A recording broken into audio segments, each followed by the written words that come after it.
porque Ele vive, posso crer no amanhã,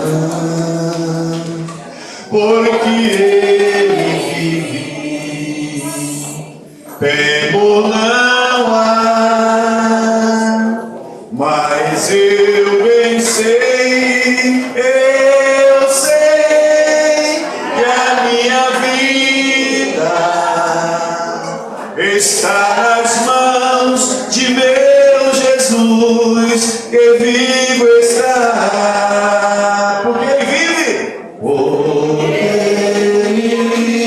Ele vive, posso crer no amanhã,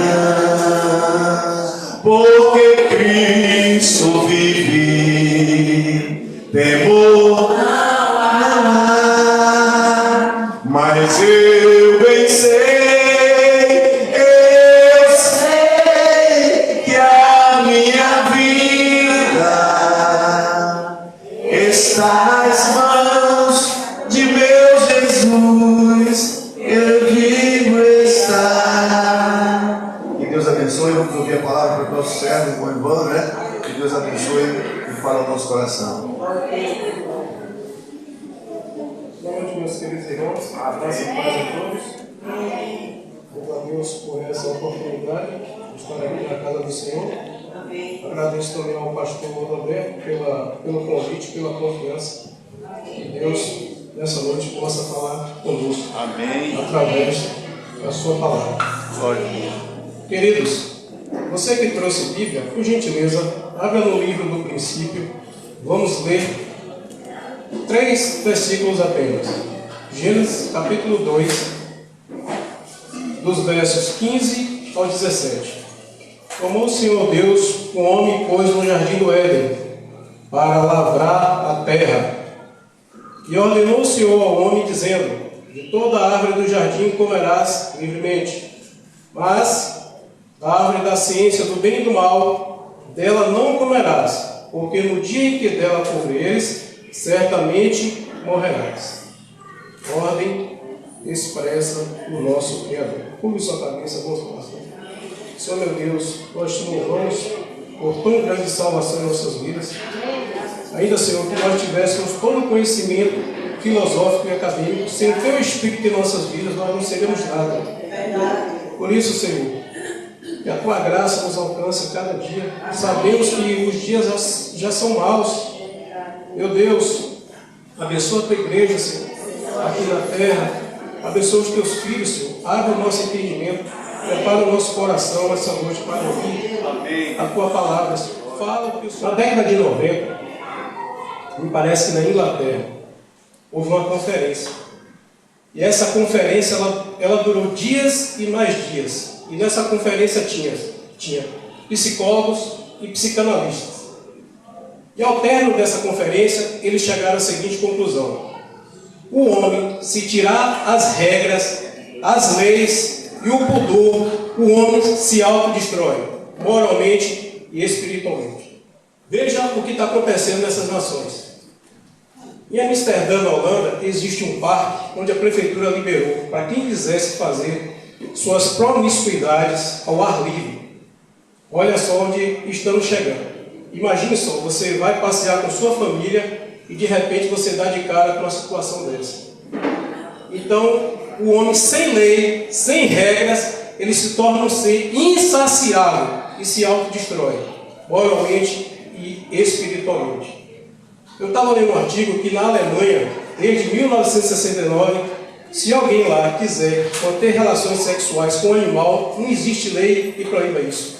Olha para que lado está caminhando a humanidade depois da queda do homem. E nós vimos aqui, Deus trouxe o homem para o jardim do Éden para lavrar a terra, como lemos nesse instante, e deu uma ordem dizendo: de toda árvore do jardim comerás livremente, mas da árvore da ciência do bem e do mal, dela não comerás, porque no dia que dela comeres, certamente morrerás. E quais foram as consequências dessa desobediência? Morte espiritual, separação total do Criador. A carta de Paulo aos Romanos, no capítulo 3, verso 23, pois todos pecaram e destituídos estão da glória de Deus. A maior e mais grave de todas as consequências do pecado foi o rompimento da comunhão entre Deus e o ser humano. Mas qual o propósito que Deus criar o ser humano? Imagine, Deus está lá na sua eternidade, Pai, Filho e Espírito Santo, resolve criar o homem.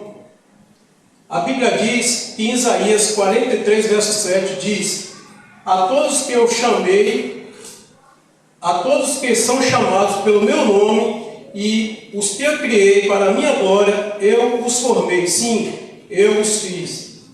Aqui está o porquê Deus criou o homem.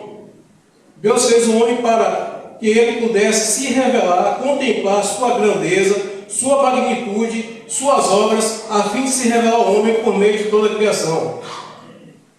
Mas aí veio a desobediência do homem e, consequentemente, a queda. Romanos 5,12. Pelo que, como para um homem entrou o pecado no mundo, pelo que a morte, assim também a morte passou a todos os homens. E por isso todos pecaram, separação eterna de Deus, o Criador. É impossível Deus ter comunhão com quem vive na prática do pecado. A Bíblia diz em 1 João 1,6: se dissermos que temos pecado, se dissermos que temos comunhão com Ele e andarmos em trevas, mentimos e não praticamos a verdade. A gente sabe que a reconciliação só através de Jesus. A única forma do homem se voltar para Deus é através de Jesus Cristo. Não existe outro caminho, não existe espiritismo, não existe nenhuma religião que pode levar o homem de volta para Deus, porque aí estaria anulando o sacrifício salvífico de Cristo na cruz. A reconciliação significa que, por causa da morte de Cristo, o relacionamento do homem com Deus foi modificado de um estado de separação para um estado de comunhão. Em Gálatas 4,4 diz: mas vindo a plenitude dos tempos, Deus enviou seu Filho. O que é a plenitude dos tempos?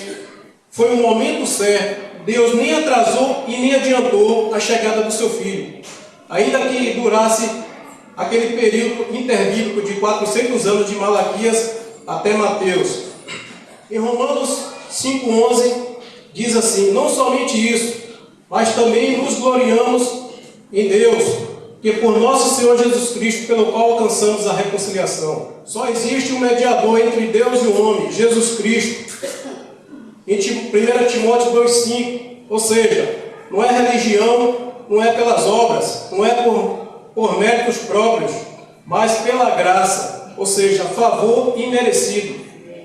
Se obra salvasse alguém, no capítulo 10 do livro de Atos, a Bíblia diz que Cornélio, centurião, foi um homem que precisou ouvir a palavra de Deus. A Bíblia diz que ele dava esmola, que ele fazia orações, e ele era muito querido pelos judeus.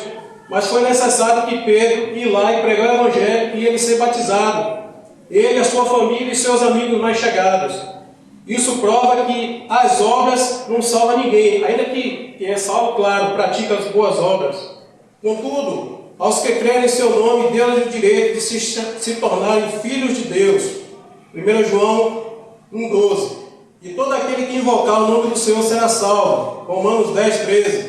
Conclusão: aceitar Jesus Cristo como o único, suficiente e exclusivo Salvador é ser livre da condenação eterna. Quem crê nele não será condenado, mas quem não crê já está condenado. No ano de 1995, a Igreja Assembleia de Deus da minha cidade, ela estava fazendo aniversário e houve um convite. O pastor daquela igreja convidou nós da Batista para ir lá, se pudesse participar. E esse evento durou 3 dias. E como a igreja da gente ela não tinha trabalho na sexta e no sábado era culto dos jovens, e domingo era culto, né, como nós temos aqui. E eu fui, estava com 19 anos na época, cheguei cedo lá, sentei em uma dessas cadeiras, e você sabe como é a igreja do interior. Vem um pregador de fora e enche. Eu não lembro qual foi a mensagem que aquele pregador falou naquela noite, mas uma coisa me marcou muito. Ao término da mensagem, ele fez o apelo e tinha uma moça assim sentada assim no banco da frente. Aquela moça começou a chorar copiosamente e ele dizia assim: filha, venha, aceita Jesus hoje, Ele quer te salvar hoje.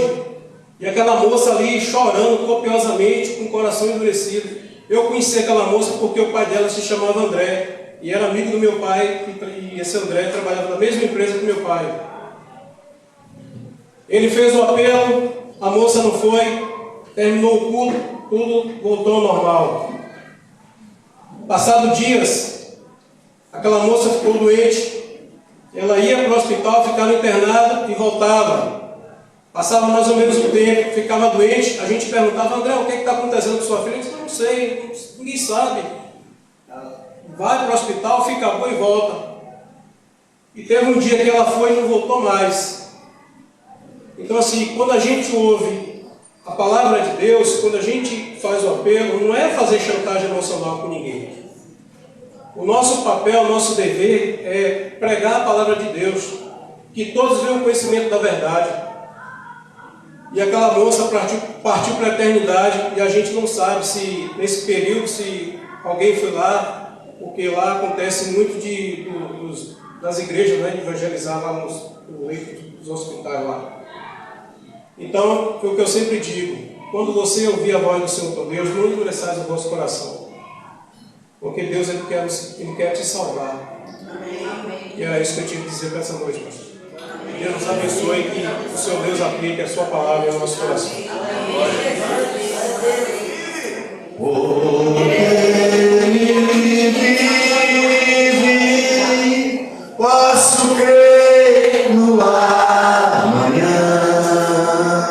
Porque Cristo vive, temor não há, mas